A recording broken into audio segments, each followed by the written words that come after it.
Bismillahirrahmanirrahim. Alhamdulillahi rabbil alamin wassalatu wassalamu ala asyrafil anbiya'i wal mursalin wa ala alihi wa sahbihi ajma'in. Allahumma salli wa sallim ala sayyidina Muhammad wa ala ali sayyidina Muhammad wa la hawla wa la quwwata illa billahil aliyyil azim.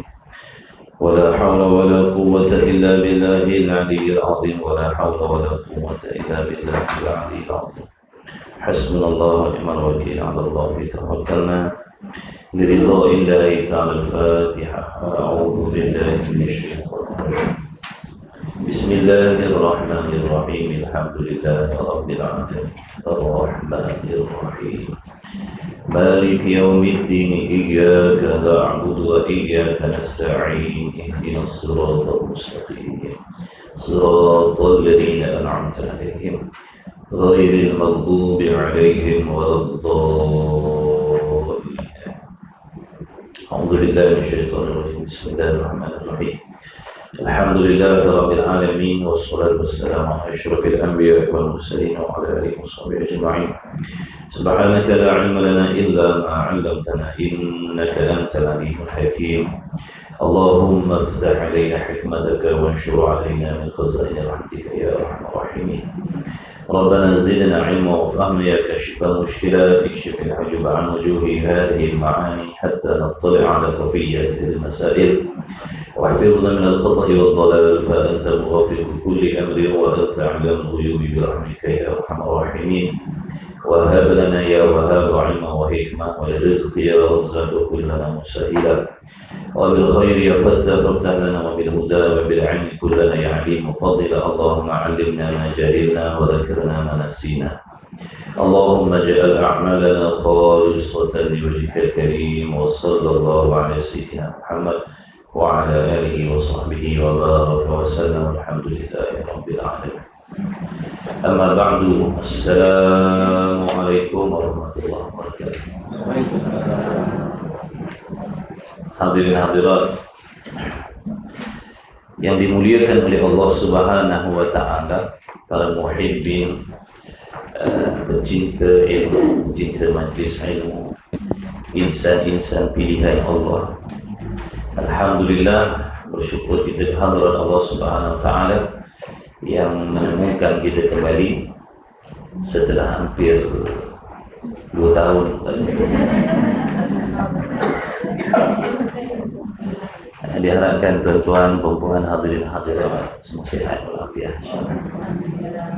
Mudah-mudahan sentiasa dalam rahmat Allah dan ridha Allah, senantiasa dimurahkan rezeki rohani dan jasmani oleh Allah Subhanahu wa taala. Mudah-mudahan kehadiran kita pada pagi ini berbekalkan hati yang baik, hati yang bersih, niat yang baik. Moga Allah memelihara hati kita daripada hadir niat-niat yang menjadi asbab amalan kita ditolak, tidak diterima oleh Allah Subhanahu wa taala. Yang pertama-tama sekali hendaklah kita ingat ini semata-mata limpah rahmat daripada Allah Subhanahu wa taala. Yang betulkan niat kita datang ke majlis ilmu, singgah di taman-taman syurga ini kerana nak menjunjung perintah Allah Subhanahu wa taala yang mewajibkan ke atas diri kita mukallaf menuntut ilmu. Selain daripada itu, niatnya untuk kita memahami hukum hakam Allah untuk diamalkan. Kerana niat yang baik itu masuk di dalam adab menuntut ilmu. Masuk dalam adab menuntut ilmu adalah niat yang benar, niat yang betul, niat yang baik. Kita akan diberi oleh Allah dengan apa yang kita niatkan. Sebab tu betulkan niat kita. Kalau seandainya kehadiran kita sekadar nak mendengar, kita akan dapat dengar. Adapun nak diamalkan jauh sekali. Sebab tu niat kita nak belajar, nak usaha memahami, serta nak amalkan. Mudah-mudahan Allah memberi taufik kepada kita semua, insya-Allah. Jadi Allahumma salli ala sayyidina Muhammad, kitab Risalah Al-Misbahul Munir, ulangan kedua kan? Ulangan kali kedua dah kita di sini, insya-Allah. Muka surat berapa? Baru lagi kat sini.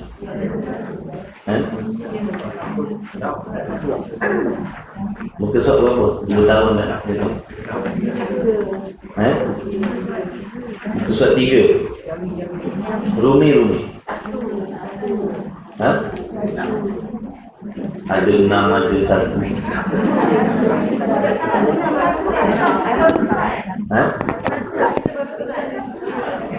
Oh, baru nak mula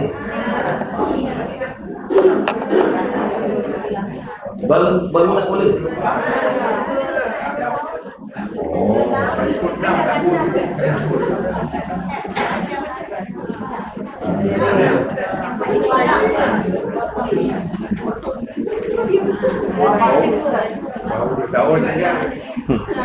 Baru ni. Baru nak mula.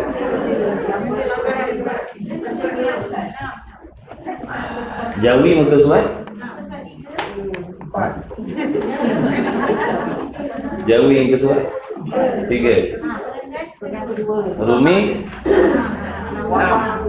Rumi muka surat 6. 12 kali 23. Rumi muka surat 6. 12 kali mata tiap-tiap. Muka surat 5 ke 6? Inna lillahi wa inna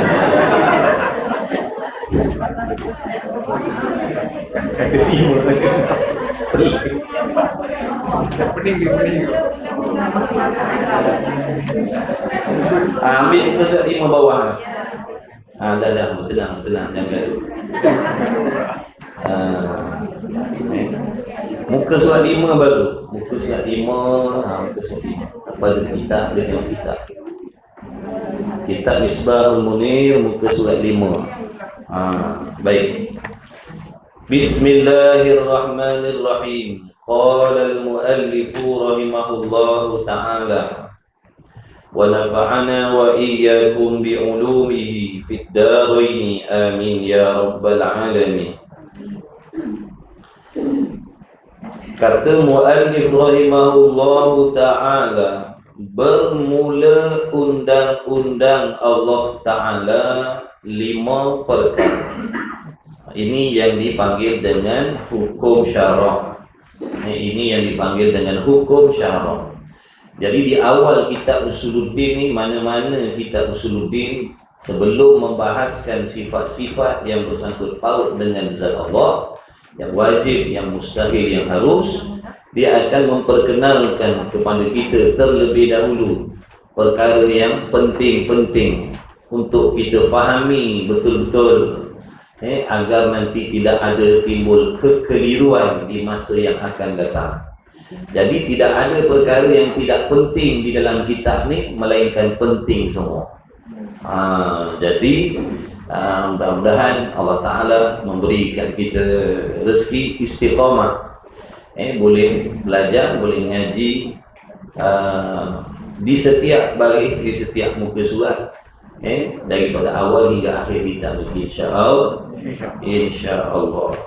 Tumpukan perhatian. Kalau jumpa istilah-istilah yang kita tak pernah tahu, tak pernah faham, kita catat, kita tulis.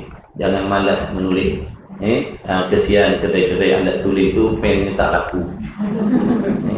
Gunakan pen kita dah beli tu, gunakan. Catat.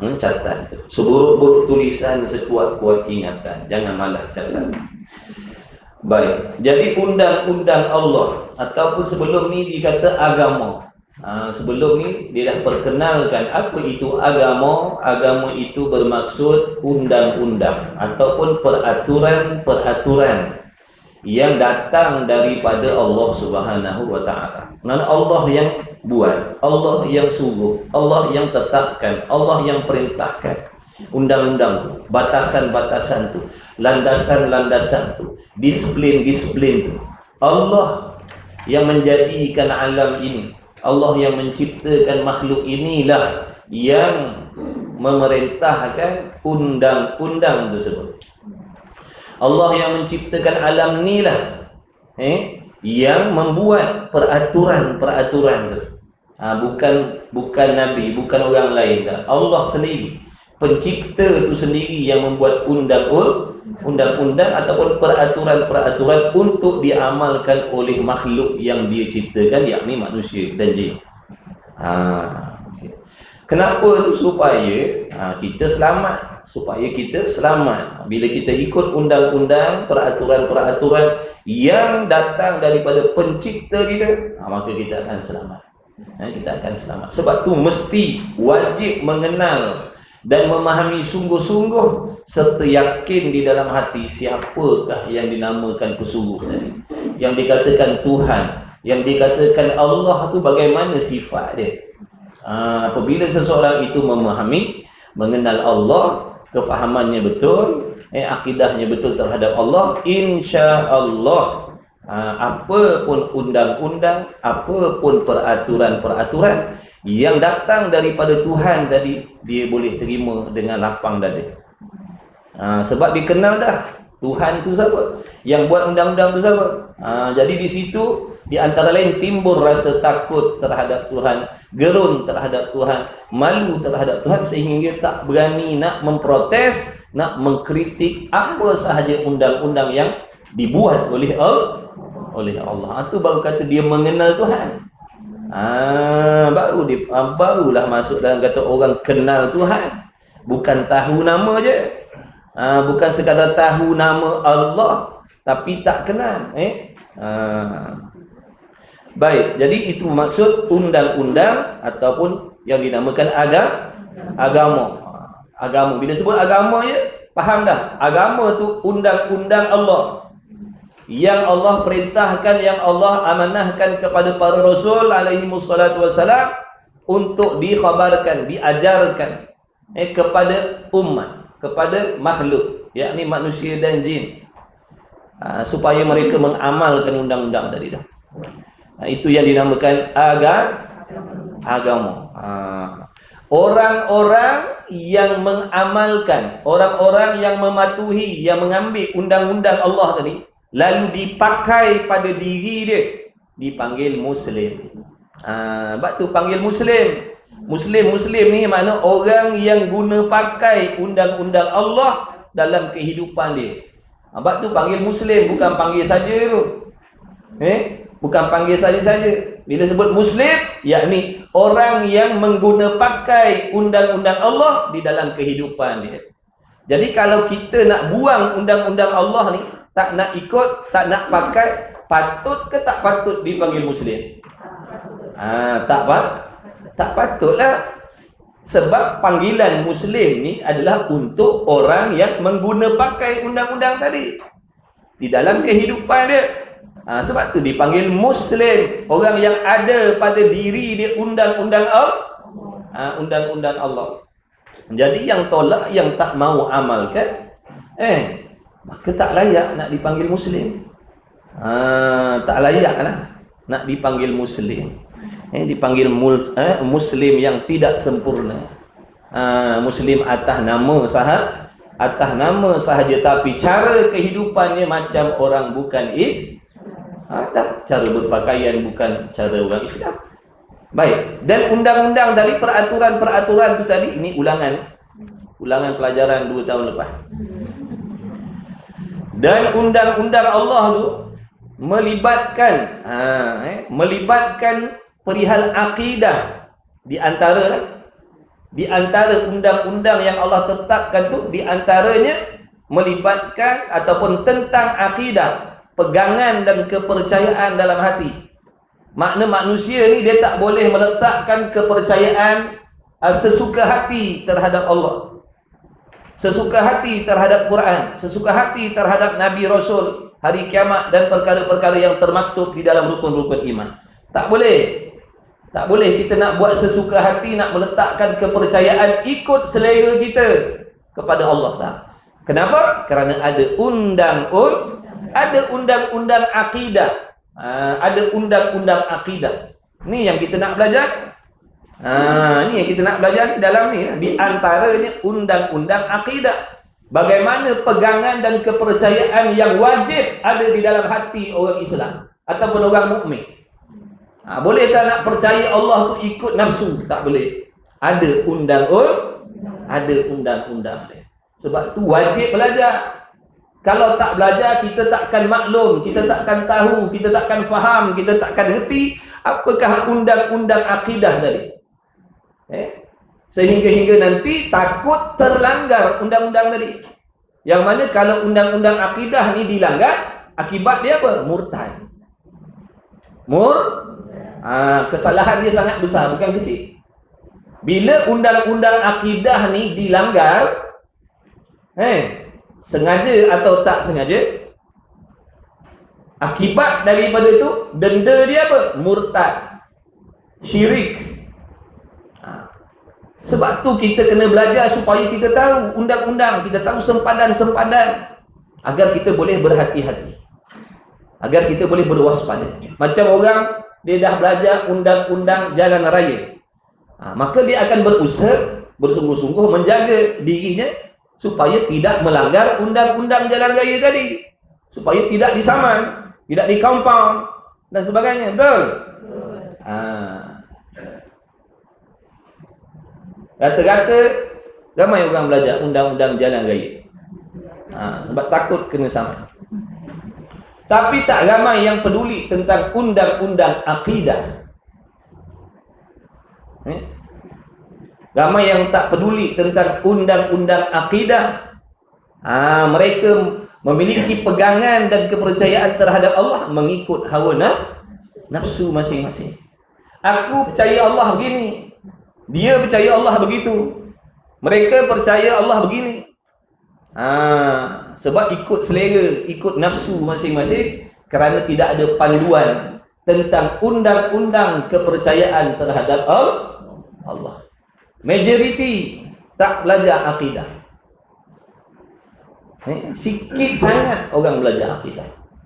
Inilah kalau tuan-tuan perempuan ni tak ambil peduli tentang akidah ni, tak mustahil satu hari akan lenyap daripada muka bumi ni pengajian akidah. Akidah ahli sunnah wal jamaah, akidah sifat 20. Inilah yang dipegang oleh datuk nenek moyang kita daripada dulu.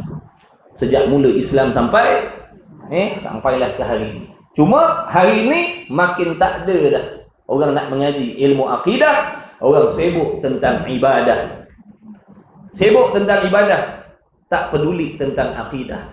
Padahal akidah ni benda nombor satu yang sangat penting dalam ibadah. Tanpa akidah yang betul, ibadah sehebat mana pun tidak akan diterima oleh Allah. Cuba kita tengok dalam kampung kita, berapa ramai orang mengaji akidah. Kalau penduduknya 2,000 orang, boleh jadi 5-6 orang aja yang ngaji. Tu pun mujur sangat. Tengok dalam keluarga kita. Daripada keluarga kita, berapa orang yang nak ngaji ilmu akidah? Di situ kita boleh buat ramalan. Begitulah juga di dalam keluarga-keluarga yang lain. Jadi terlalu sedikit sangat orang yang nak belajar ilmu akidah. Cuba kita bayangkan apabila terkuburnya ilmu ni besok, anak cucu cicit jiak kita nak jadikan apa sebagai pegangan dalam hati mereka.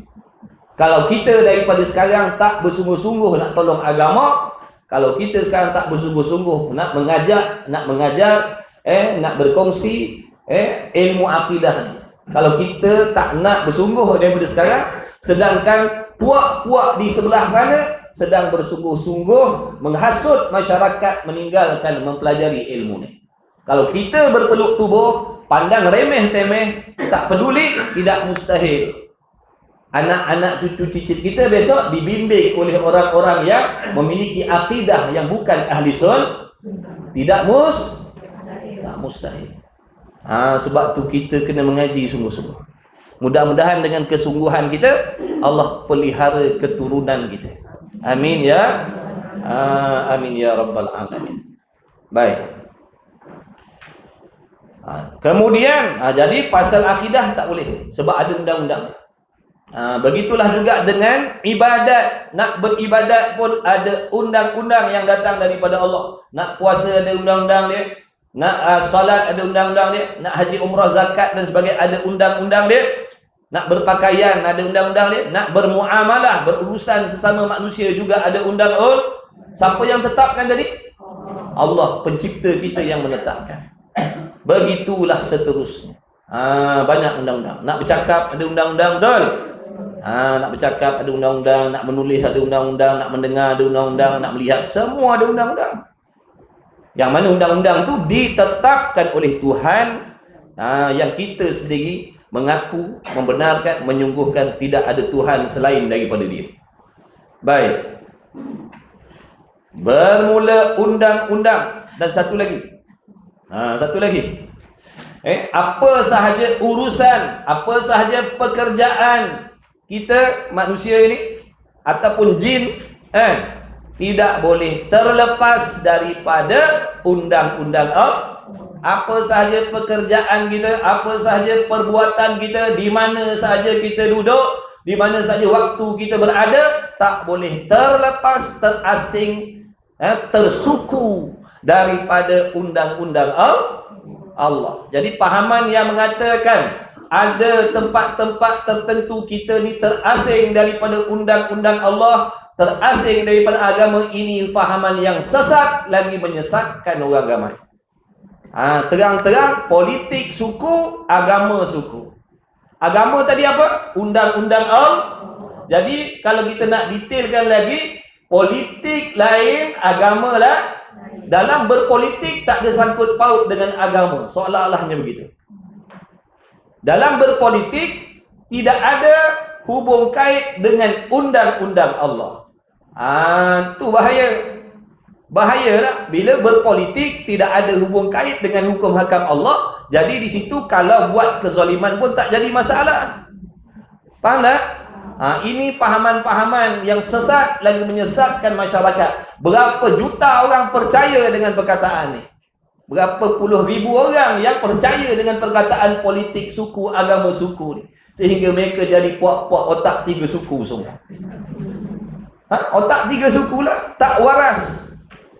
Dalam akidah sebut dah, tak boleh diasingkan agama walau di mana-mana pun. Mesti ada hukum Allah yang jatuh atas diri kita. Tak ada satu detik pun yang kita terlepas daripada hukum Allah. Tiba-tiba kita mengatakan dalam berpolitik ni agama tak masuk campur. Senang banyak macam tu. Jadi di situ kita boleh menipu, di situ kita boleh ambil hak orang tanpa sebenar, dengan alasan dalam bab politik ni tak ada hukum hakam Allah. Nampak tak? Wal iyadza billah min dzalik. Dan tak ada juga orang-orang yang zahirnya ahli agama membenarkan perkataan.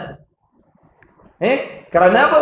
Keduniaan mereka. Dijualnya agama tadi demi kepentingan dia. Dia pun tak padan dengan songkok, dengan kopiah di atas kepala. Dia pun kata agama suku, politik suku juga. Wal iyadza billah min dzalik. Jangan. Jangan. Boleh merosakkan akidah tu, tuan-tuan. Hati-hati. Tak boleh. Kencing berak pun ada hukum. Betul? Kencing berak pun ada hukum. Kita nak jaga binatang pun ada hukum. Kita ada kebau, ada lembu, ada kambing, ada kucing. Kalau pula anjing pun ada anjing contoh, pun ada hukum ni. Tak boleh nak buat sebarang walaupun mereka tu binatang. Ada hukumnya. Kena bagi makan. Jangan zalimi mereka. Ini berurusan dengan manusia. Adakah terlepas daripada undang-undang? Kalau dah dengan binatang pun ada undang-undang, takkan dengan manusia pula lepas daripada undang-undang Allah? Betul? Itu mukadimah baru. Mukadimah. Dah 2 tahun tak datang. Bayangkan. Okey, bermula undang-undang Allah tu 5. Biasa dengar dah ni. Yang pertamanya wajib. Yang keduanya sunat. Yang ketiganya haram, yang keempatnya makruh, yang kelimanya harus. Dia kata biasa dengar ni. Biasalah dengar wajib daripada dulu dah dengar wajib. Faham ke tidak wajib? Dengar dah. Faham ke tidak? Jadi daripada apa yang kita tengok, ramai yang tak faham sebenarnya wajib ni. Ramai lagi yang tak faham erti wajib ni, maksud wajib ni. Ramai lagi yang tak faham.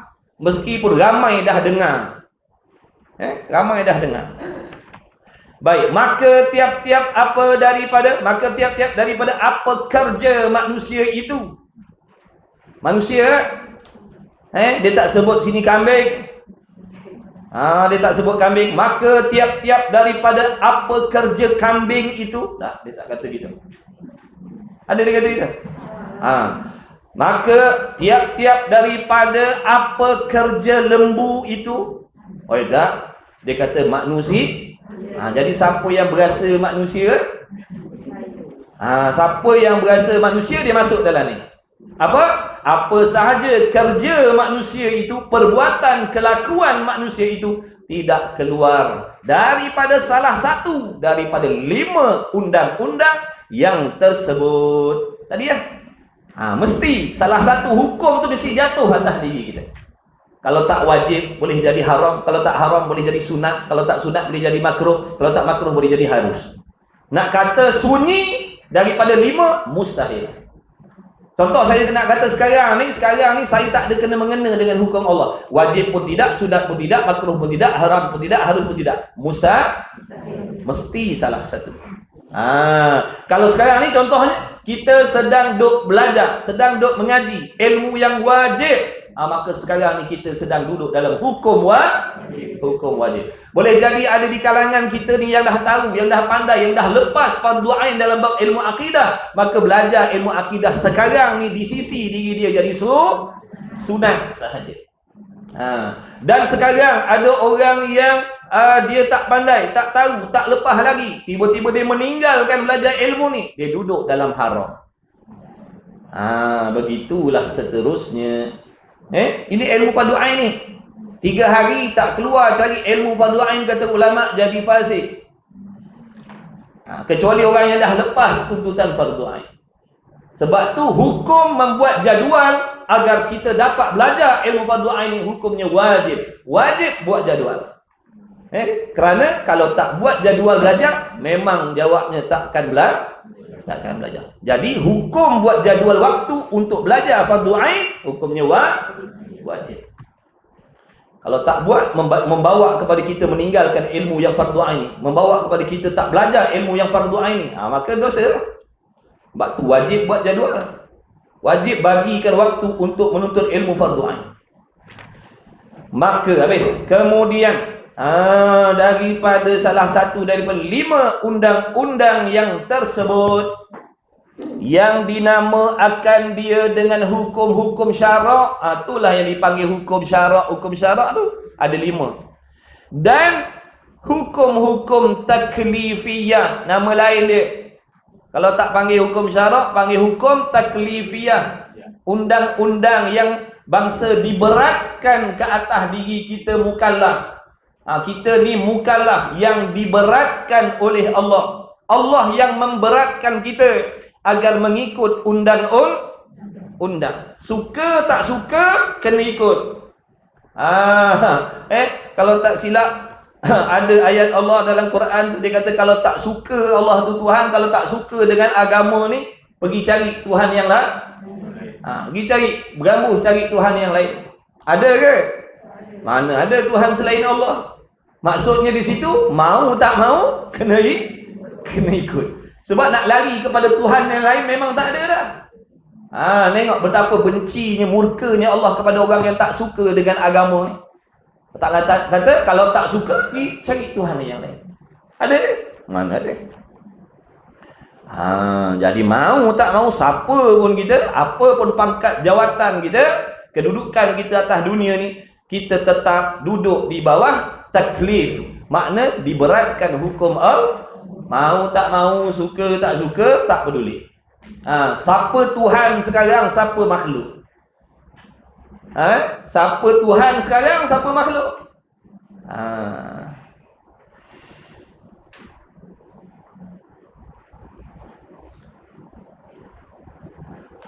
Ada orang tak boleh dengar tuan-tuan.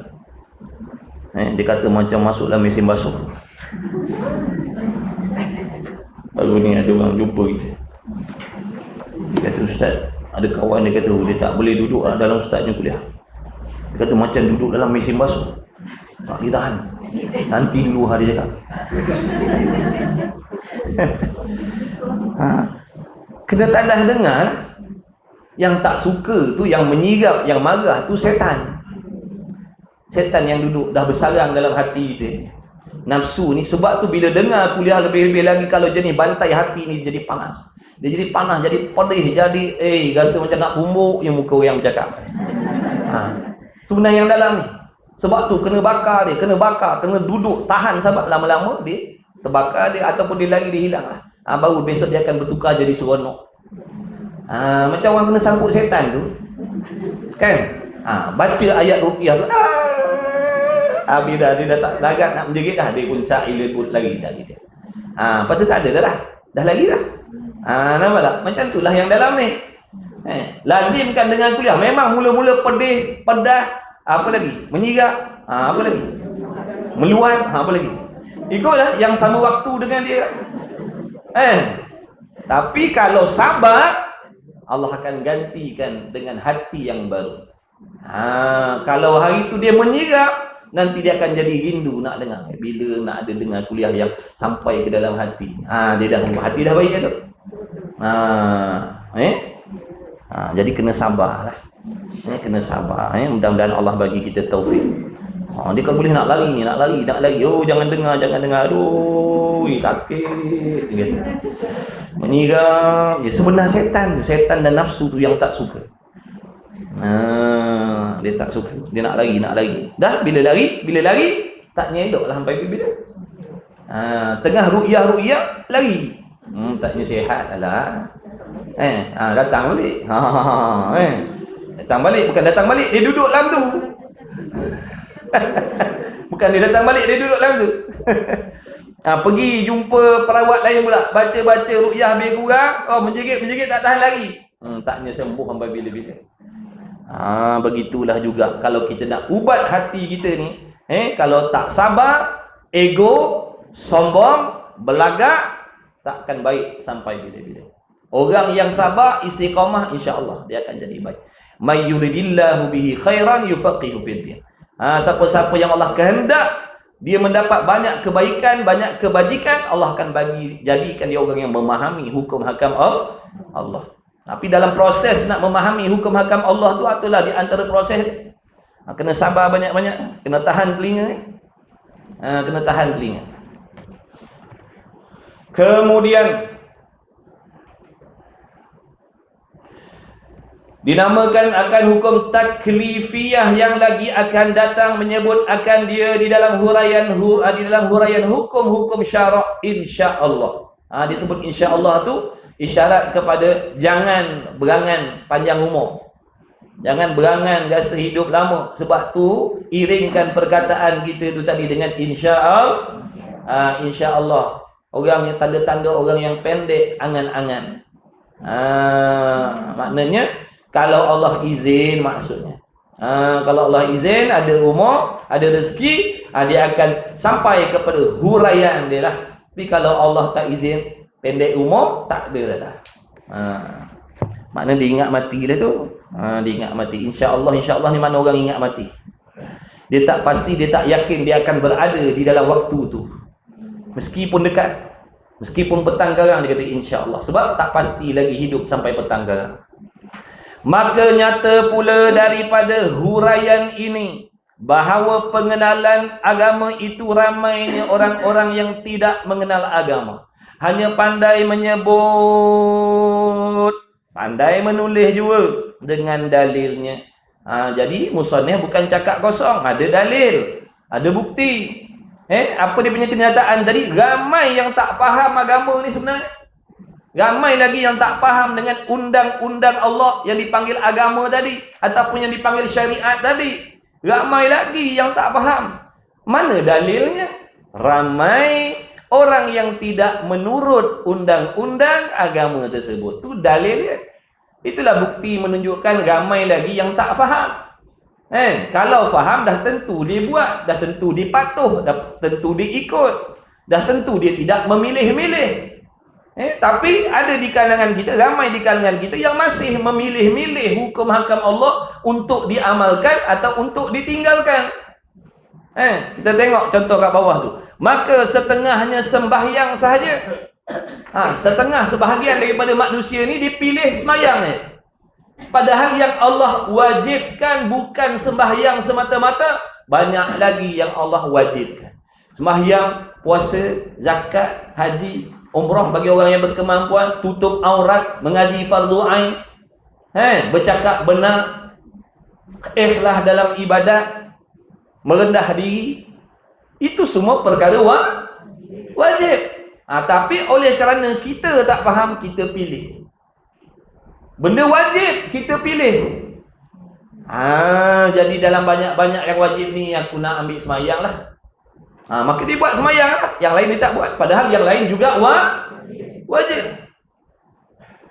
Kalau tanya kenapa ambil semayang dia puasa tidak?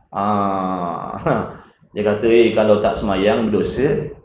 Dah kalau tak puasa, dah kalau tak tutup aurat, dah kalau tak ngaji fardu ain, tak dosa. Dosa juga. Jadi kalau dia faham tiap-tiap meninggalkan yang wajib tu hukumnya dosa, dia akan usaha buat setiap yang diwajibkan oleh Allah. Mau tak mau, suka tak suka, panas tak panas, dia terpaksa tutup sebab dia tahu wajib.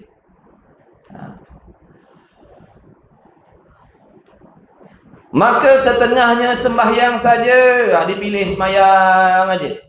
Tu cerita kasar-kasar lah tu sembahyang Padahal ramai yang sembahyang tu tak sah. Tu tak cerita sembahyang tak sah lagi. Sembahyang main tiru-tiru, sembahyang main agak-agak, sembahyang main rasa-rasa. Padahal dia pun tak tahu, tak belajar langsung undang-undang sembahyang tadi. Dia main buat ikut kehendak suka hati dia. Padahal sembahyang tadi dah bagi tahu dah. Ada ada undang-undangnya. Di antara undang-undangnya mesti suci daripada hadas besar. Nak mandi wajib pula. Ada undang-undang mandi wajib pula. Tak boleh main siram-siram macam basuh kereta. Ada undang-undang dia. Ada cara dia. Kemudian nak kena ambil wuduk pula. Wuduk dengan betul pula. Situ pula ada undang-undang wuduk. Nak kena tutup aurat. Tutup aurat dalam solat pula. Ada undang-undang tutup aurat. Tak boleh tutup suka hati kita. Jadi kita tak belajar. Bila tak belajar, mustahil kita tahu undang-undang tu. Bila tak tahu, dah tentu kita akan langgar tanpa kita sedar. Rupanya dah banyak langgar undang-undang dalam ibadat. Syok sendiri semayang hari-hari. Rupanya hari-hari semayang kita tak diterima oleh Allah. Tu kata Imam Ghazali, kalau tak belajar ni, seseorang tu akan beribadat serta membuat benda yang membatalkan ibadat dia tanpa dia sedar. Setiap kali dia beribadat, setiap kali tu juga dia membuat benda yang membatalkan ibadat dia sendiri tanpa dia sedar. Berbelas tahun, berpuluh tahun, begitulah. Ni besok bila dia mati, dia terperanjat. Mana pahala puasa, mana pahala semayang, mana pahala begini dan begitu. Padahal aku dulu atas dunia aku buat semua. Rupa-rupanya Allah tak terima sebab langgar undang-undang. Itu bahaya jahil. Jahil ni bahaya. Boleh mengundang kecelakaan atas diri kita nanti di hari kiamat khususnya. Sebab tu belajar. Kalau belajar agama ni tak wajib, tak penting dalam ibadat. Nabi tak perintah wajib belajar.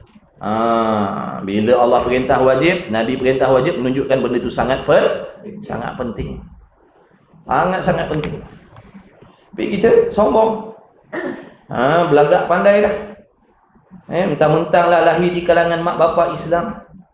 Aku ni orang agama Islam. Mak bapak aku orang Islam. Belah tahun dah, puluh tahun duduk dalam Islam. Nak belajar agama apa lagi? Kau ingat aku baru masuk Islam? Kau ingat aku baru masuk Islam ke yang kau nak ajak mengaji ni? Kau ingat aku tak tahu baca Quran? Dia tahu mengaji je baca Quran. Ngaji je baca Quran. Ngaji tu untuk ilmu. Quran pun dia. Ngaji fiqh pun dia. Ngaji akidah pun dia. Nama ngaji. Dia dah. Bila suruh ngaji je, dah juzuk berapa? Dia tanya. Kau ngaji je, juzuk berapa? Tu tak faham.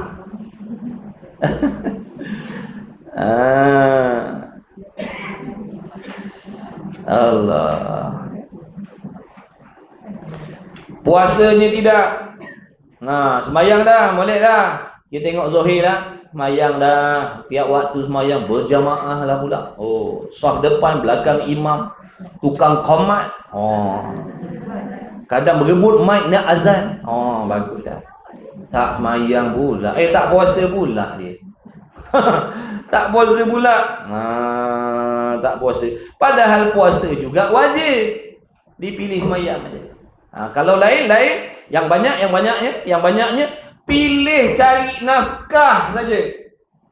Orang lelaki, suami, dia pilih cari nafkah je. Dia kata kena cari nafkah. Wajib saya ada anak bini. Betul. Tapi tak semayang pula dah. Semayang dah, cari nafkah buat. Nampak tak? Padahal semayang pun wajib, cari nafkah pun buat. Ada yang cari nafkah, semayang, tak ngaji fardu ain pula. Fardu ain tak ngaji. Padahal fardu ain tu tengok. Ni ramai. Ramai yang tak faham. Dia kata, ustaz, kenapa saya nak kena mengaji? Saya dah buat kewajipan. Apa? Saya dah bekerja. Saya dah cari nafkah halal untuk anak bini saya. Kenapa saya perlu nak kena mengaji agama? Tadi ustaz kata mengaji itu juga wajib. Kalau tak mengaji berdosa. Kenapa nak berdosa pula? Saya dah buat kewajipan. Dia fikir kewajipan ni pilih mana yang anda suka. Dia pilih macam tu. Dia fikir macam tu. Dalam kebanyakan wajib tadi, cari nafkah, solat, tutup aurat, untuk ilmu, puasa. Pilih mana yang anda suka. Dia fikir macam tu. Padahal bukan pilih mana yang anda suka. Bila sebut wajib, semua kena buat. Benda yang wajib bila tinggalkan hukumnya haram. Benda tu wajib bila tinggal hukumnya haram. Dia bertukar jadi haram. Semayang wajib, tinggal jadi haram. Puasa wajib, tinggal jadi haram. Menuntut ilmu fardu ain wajib, tinggal jadi haram. Selama mana dia tak solat tu, selama itulah duduk dalam haram. Selama mana tak tutup aurat di keluar rumah, selama itulah duduk dalam haram. Selama mana dia tak pergi cari ilmu fardu ain, duduklah belah tahun puluh tahun kat rumah tu, duduk dalam haram. Ni yang disuruh belajar ni, supaya faham. Rupanya ingatkan haram ni minum arak aja, berjudi aja, berzina aja, dedah aurat aja haram. Rupa tak mengaji pun haram. Tak mengaji fardu ain pun hukumnya haram. Faham tak ni? Bukan marah dak, nasihat je. Cakap kuat-kuat tu kan apa? Sebab ada yang nak tertidur. Cakap kuat biar dia terperiak mata. Baru nak telap, baru nak terlayang. Kalau jenis dulu kan nolak je bang. Kang saudara-saudara wallahu a'lam.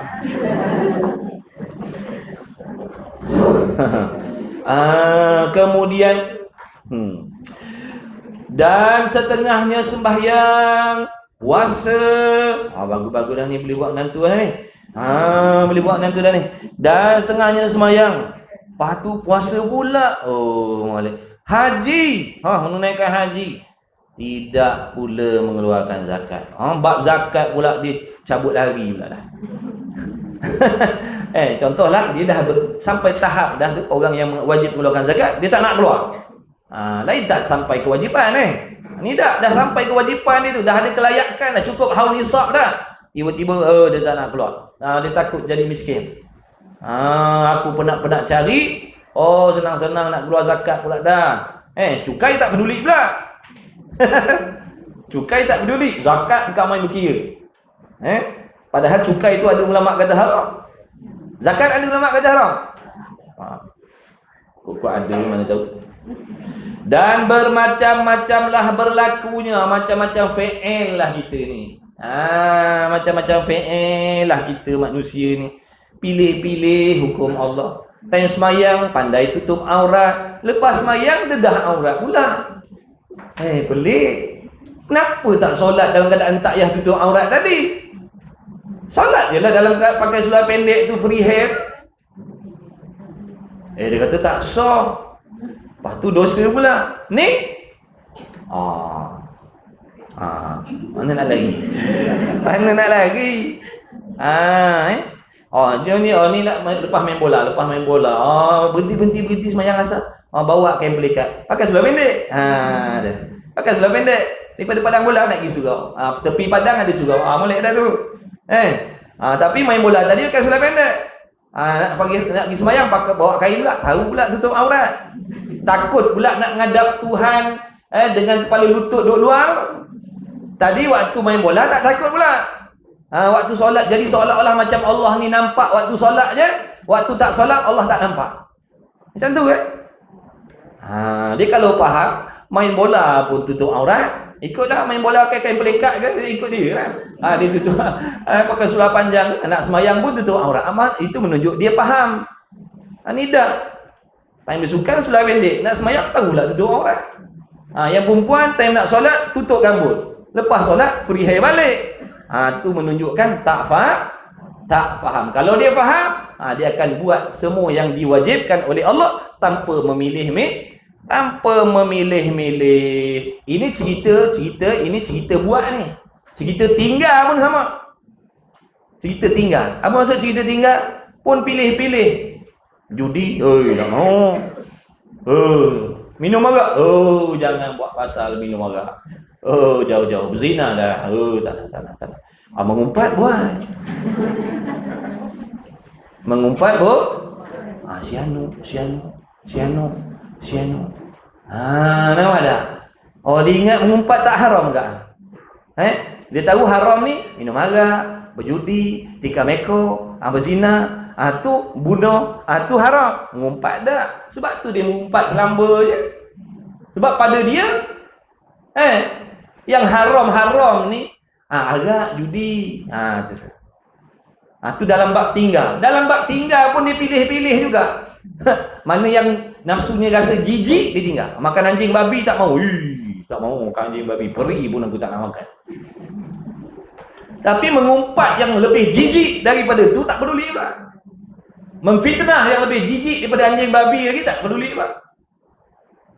Berdengki yang lebih jijik daripada anjing babi tak peduli pula. Padahal sama-sama haram. Tu kita fikir. Sebab tu suruh faham hukum syarak ni. Meskipun kita dah lama dengar haram-haram, puluh tahun dah, tapi tak semestinya kita faham dengan benda ni. Bila Allah kata haram, kena tinggal semua. Tinggal semua, bukan Allah suruh pilih.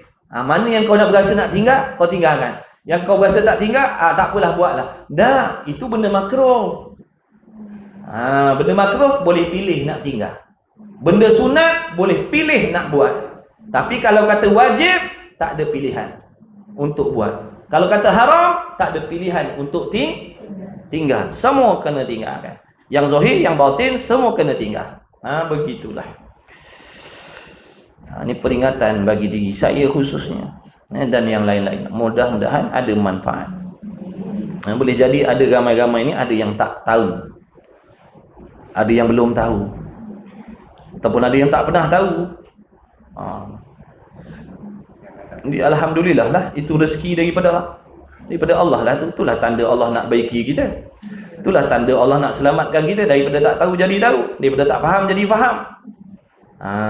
Barulah kita ada berasa berdosa, ada rasa bersalah sikit. Kalau tak kita buat benda ni, kita meninggalkan ni tanpa rasa bersalah, tanpa rasa berdosa. Berasa betul dah. Ada kala membuat yang sunat-sunat jua. Ada pula satu pesen lain dipilih buat amalan sunat aja. Yang wajib tidak pula yang wajib. Yang wajib dia tinggal. Sembahyang sunat, main qada tak ada. Main sunat je, qada tak buat. Padahal qada wajib. Dia kata ustaz, saya yang saya tinggal, semayang-semayang yang saya tinggal tu, itu semua semayang yang saya sengaja tinggalkan. Jadi mengikut ada ustaz tu, kalau semayang kita sengaja tinggal, ni tak wajib ganti. Sebab Nabi tak cakap. Nabi cakap kalau semayang yang tertinggal. Kalau semayang tertinggal, Nabi suruh ganti. Kalau semayang yang sengaja, Nabi tak suruh ganti. Luruh daripada pembaris lagi. Ramai ikut ni. Ramai yang mengikut ni. Sebab golongan tu dia tak pakai qiyas. Dia pakai Quran, hadis, Quran. Quran, hadis, Quran. Ijma' ulama tak pakai. Qiyas tak pakai. Sebab tu dia tak jumpa hukum tu. Kita pula ambil golongan ni jadikan guru kita. Sedang molek lah. Ikut selera dia kan. Kita ada tempat hukum tu terbit daripada qiyas. Kalau tak ada tegang nyata jelas dalam Quran, tengok dalam hadis. Tak ada dalam hadis, tengok pula apa kata ulama. Kemudian daripada tu kalau tak ada pula tu, dikiaskan masalah tu. Jadi contohnya apa? Itu namanya qiyas. Kalau dah solat yang ditinggalkan dengan tidak sengaja, wajib ganti. Kalau nak ikut tak sengaja, buat apa nak ganti? Bukan saja-saja tak sengaja pun nak kena ganti juga. Ganti walaupun tak sengaja. Dah kalau sengaja? Kalau sengaja tak payah. Kalau contoh bapak kita tengah baring tu kat rumah, dia tengah baring, kita terlangkah kepala bapak kita. Nak minta maaf dah? Minta? Minta. Kalau sengaja sepak kepala bapak kita, tak payah. Sebab sengaja tak payahlah. Rupanya yang minta maaf ni kalau yang tak sengaja. Yang sengaja biar macam tu. Lebih-lebih lagi lah kena minta maaf. Tu orang panggil aulawi. Terlebihlah kalau dah tak sengaja pun Allah suruh ganti. Yang saja-saja tinggal lebih-lebih lagi lah kena ganti. Ni ada juga yang ikut pahaman tu. Dia kata tak payah ganti. Kita cukup dengan taubat je. Allah Maha Pengampun. Senang. Sebab tu ramai yang ikut pahaman ni. Sebab senang, mudah.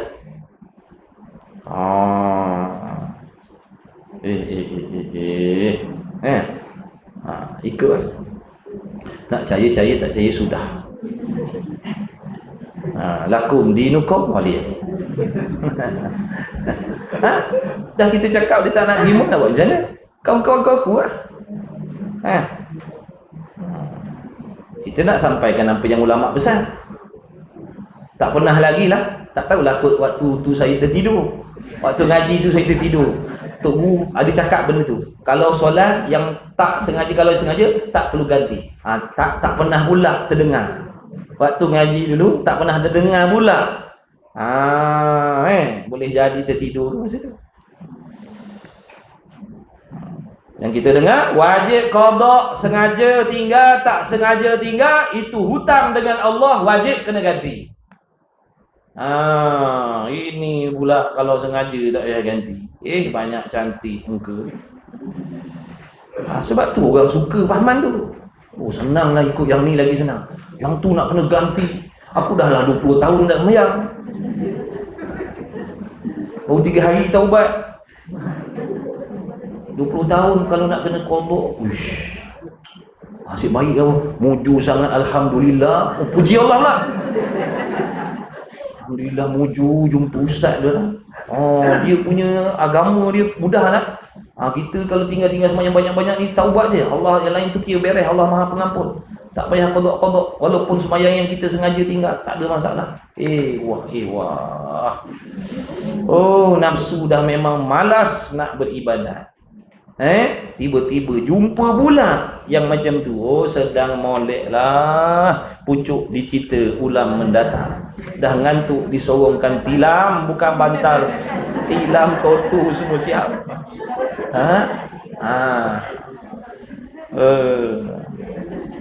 Ya, sungguh. Sungguh. Semuanya itu ada kala membuat yang sunat-sunat dan bermacam-macam lah. Kalau dalam belajar agama, dia pergi kejar yang fardu-fardu kifayah. Ni cerita dalam belajar agama pula ni. Nampak dah bagus dah belajar agama. Kalau dulu dia tu tak pernah mengaji sebelum ni. Tapi sekarang dia dah mengaji dah. Kelet kitab pergi mari. Kalau sembang pasal kuliah, jadual dia mengaji. Pagi ada kelas, malam ada kelas. Rupa semua dihentam fardu kifayah semua. Fardu ain tak usik sikit habuk pun. Inna lillahi wa inna ilaihi. Kena tipu lagi. Ada pesi macam tu kan?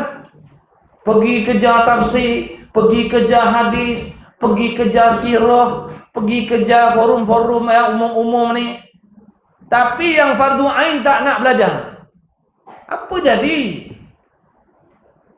Tak kesampaian lah. Nanti ibadat kita tak kesampaian. Sebab salah cara mengaji. Tak ikut langkah-langkah. Orang suruh belajar fardu ain dulu. Betulkan bacaan Quran dulu. Kemudian betulkan akidah. Fahami syariat pula. Undang-undang macam mana nak buat ibadat tadi tu. Basuh berak macam mana, basuh kencing macam mana. Mandi hadah macam mana. Sebab benda-benda tu sangkut paut dengan ibadat. Bab haid, nifas, istihadah macam mana, kena belajar. Ni tak. Untuk pergi mengajar, belajar tafsir. Memang dalam Quran tu ada semua. Tapi tak disebut secara detail. Dalam kitab-kitab fiqh ni lah. Atau kitab-kitab tauhid ni lah yang akan diperincikan. Tapi tak nak. Sombong. Waktu mari belajar tauhid tu. Tauhid apa? Ni, tafsir. Juzuk 22 lah. Jangan main-main. Ngaji sifat 20. Sifat 20. Tafsir. Juzuk 22 ni kali khatam yang ketiga dah ni. Akidah tak tahu apa benda. Nak belajar kalam Allah tapi sifat Allah tak kenal. Nak ambil tahu tentang kalam Allah tapi sifat-sifat Allah dia tak tahu. Ini yang jadi saya menyimpang tempat lain.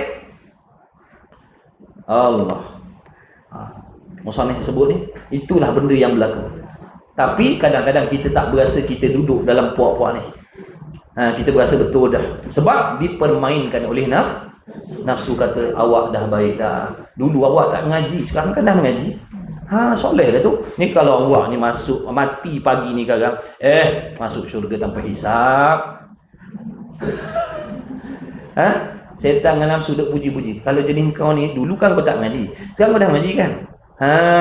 Kalau mati ni, masuk syurga tanpa hisap ni. Belum pasti lagi.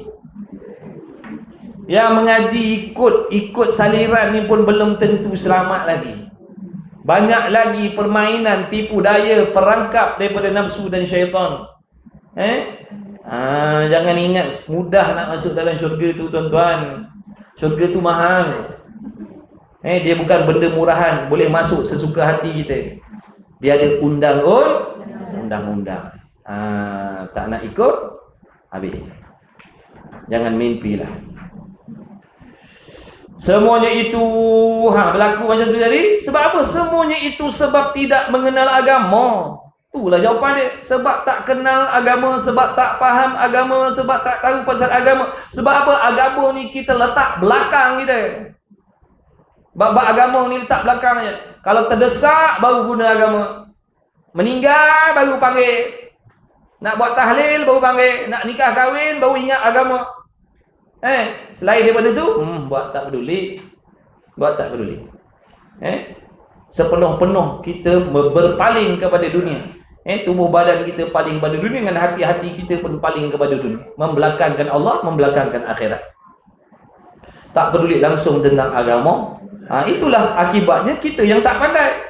Bila kita tak pandai, fitnahnya bukan kepada orang lain. Fitnahnya, musibahnya atas diri kita sendiri. Amalan kita yang Allah tak terima, bukan amalan orang.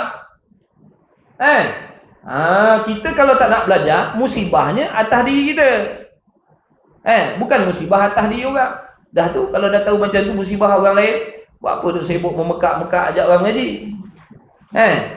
Kita nak sama-sama selamat. Kan Allah dah pesan dah, ku anfusakum wa ahlikum nar. Jangan pentingkan diri sendiri. Lagi pula amal ma'ruf nahi munkar. Lagi pula ta'awanu 'alal birri wat taqwa, kena tolong-menolong. Kalau kamu dapat hidayah, kamu kena ajak orang lain juga supaya dapat hidayah. Kalau kamu dapat ilmu, nak minta orang lain ajak juga orang lain supaya dapat ilmu, agar sama-sama amalan diterima oleh Allah. Ya Allah, agar sama-sama besok diselamatkan oleh Allah daripada azab neraka Allah. Kita jangan sombong. Bila ada orang panggil, bila ada orang ajak, bila ada orang selalu ajak-ajak kita, nasihat-nasihatkan kita, ingat-ingat kita, mari belajar, jangan sombong. Hakikatnya Allah yang sedang mengajak kita tu. Mustahil mulut orang tu tergerak nak ajak kita mengaji kalau bukan tidak dikehendaki oleh Allah. Menunjukkan Allah, makna kita ni masih lagi diberi perhatian yang khusus daripada Allah lagi. Tapi kalau kita dah sombong, paling muka, sampai satu masa besok Allah tinggalkan kita. Sampai satu masa besok Allah akan tinggalkan kita. Allah takkan peduli dah. Allah takkan cara dah tentang kita. Dunia ke akhirat Allah akan biar. Sebab Allah dah janji dalam Quran, siapa yang lupa pada Allah, Allah akan lupa pada dia. Siapa tak peduli dengan agama Allah, Allah takkan peduli pada dia besok hari kiamat. Allah akan balas balik. Seperti mana kita tak pedulikan perintah Allah, Allah takkan pedulikan kita di hari kiamat besok. Siapa kita nak minta tolong? Saat sakaratul maut, Allah tak pedulikan. Pandai-pandai kau lah hadap sakaratul maut. Kau jangan nak harap pertolongan Allah. Sebab apa? Waktu kau segar bugar sihat dulu, kau tak peduli dengan Allah. Sekarang kau hadaplah huru hara sakaratul maut. Kau hadaplah sendiri. Takkan datang pertolongan Allah. Siapa yang boleh selamatkan kita? Siapa yang teman kita waktu tu? Bini tak ada, laki tak ada, kaya tak ada, pangkat tak ada, jawatan tak ada. Tak ada. Saat sakaratul maut, kita hanya harap pertolongan Allah. Tapi kalau Allah kata Allah dah tak sudi, siapa yang boleh tolong? Sebab tu jangan sombong. Bila Allah suruh ngaji tu, ngajilah. Allah bukan tak bagi kita makan minum. Allah bagi lebih. Allah yang bagi kita rezeki selama ni, bukan orang lain. Dan kejadian agama atau terbentuknya agama itu, dan kejadian agama atau terbentuknya agama itu di atas 3 perkara, iaitu Islam, iman dan ihsan. Pun kena fahamkan juga apa Islam, apa iman, apa ihsan. Bermula Islam itu mengikut zahir. Apa maksud mengikut zahir? Tubuh badan kita ni mengikut apa yang diperintah oleh Allah. Kalau Allah suruh semayang, dia semayang. Allah suruh puasa, dia puasa. Allah suruh tutup aurat, dia tutup aurat. Allah suruh mengaji, dia mengaji. Itu namanya Islam. Islam ni mana? Amalan zahir. Amalan zahir. Yang kita nampak ni mengaji, tutup aurat, mengajar, baca Quran. Itu namanya Islam. Itu namanya Islam. Islam ni amalan zahir. Kemudian apa lagi? Islam tu dan mengaku zahir. Mengaku zahir ni makna lidah. Lidahnya mengaku. Makna kalau Allah kata benda tu wajib, lidahnya kata ya, ni wajib. Lidahnya mengaku Allah Tuhan, lidahnya mengaku Muhammad Rasul. Kalau yang haram dia kata haram, yang halal dia kata halal. Itu namanya Islam. Itu Islam lah tu. Oleh seseorang akan segala perkara yang dibawa datangkan dia oleh Rasul daripada pekerjaan agama yang diketahui akan dia dengan darurah. Yakni ketiadaan fikir. Makna lidahnya mengaku, lidahnya membenarkan apa-apa sahaja perkara yang dibawa oleh Nabi SAW yang boleh diketahui dengan mudah. Makna tak perlu nak duduk mengaji lama-lama baru boleh tahu benda tu. Dah. Duduk kampung, duduk saja pun boleh tahu itu urusan agama, itu pekerjaan agama, itu ibadat dalam agama. Padahal tak ada nak kena mengaji pondok, tak ada nak kena pergi Universiti Azhar. Tahu semayang tu wajib, puasa tu wajib, arak tu haram, judi tu haram. Benda maklum. Tahu benda maklum? Tak payah mengaji jauh-jauh pun boleh tahu. Duduk ceruk kampung pun tahu benda tu. Tu maksud perkara agama yang dibawa oleh Rasul yang diketahui dengan mudah, dengan darurah. Tak payah nak fikir-fikir, tak payah nak kaji selidik, tak payah nak bawa dalil-dalil. Semua orang tahu. Bahkan semua orang tahu belaka. Tu. Semua orang tahu. Kata perkara itu daripada pekerjaan agama. Sehingga kanak-kanak pun tahu, budak-budak pun tahu. Contohnya mana? Seperti semayang. Maksud semayang 5 waktu. Budak-budak pun tahu. Budak-budak pun tahu. Padahal budak-budak tu tak ada mengaji mana pun. Duduk main-main, main tanah, main longkang. Tapi dia kata ayah dah semayang. Dia tahu.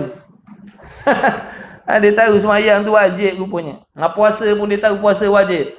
Tu maksudnya perkara ataupun urusan agama yang diketahui dengan darurah, dengan mudah maksudnya. Jadi benda-benda dalam agama yang diketahui dengan mudah ni, lidah dia membenarkan.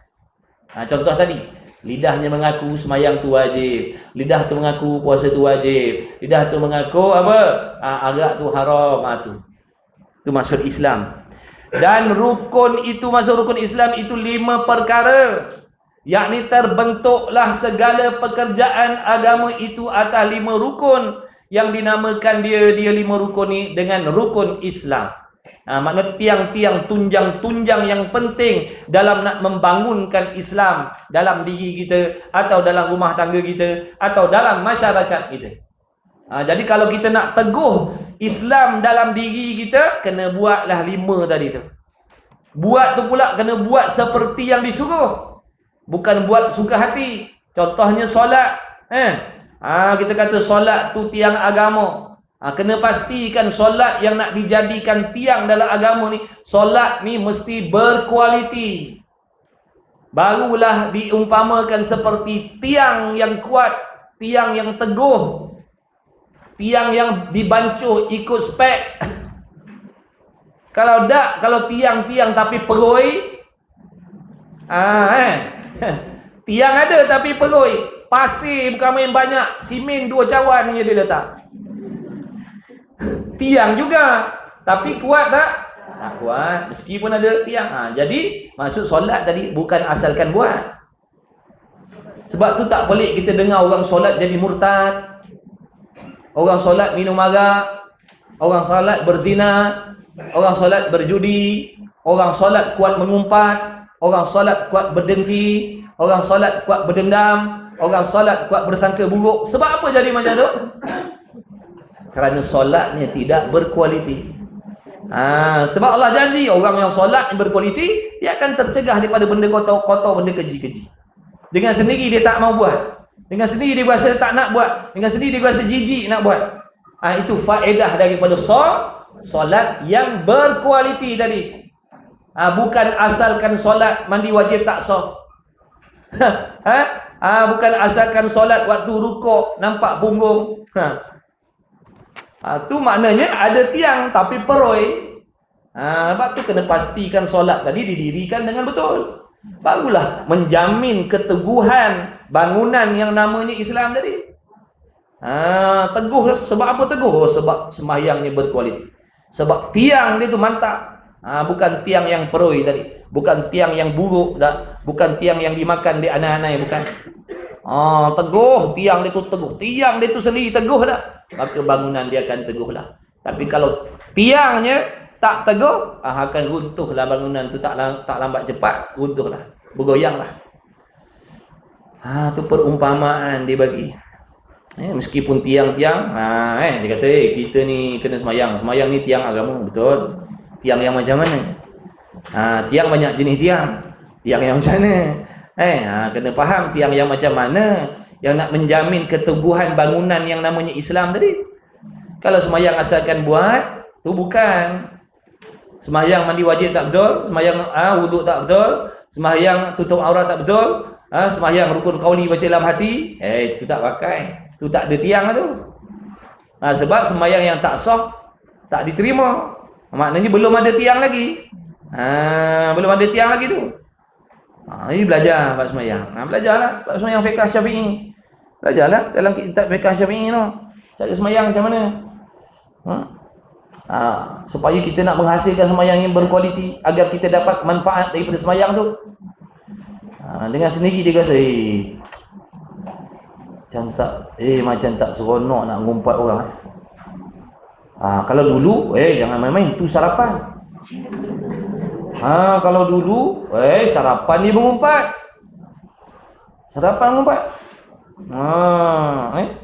Faham sarapan mengumpat? Pagi-pagi mengumpat dah.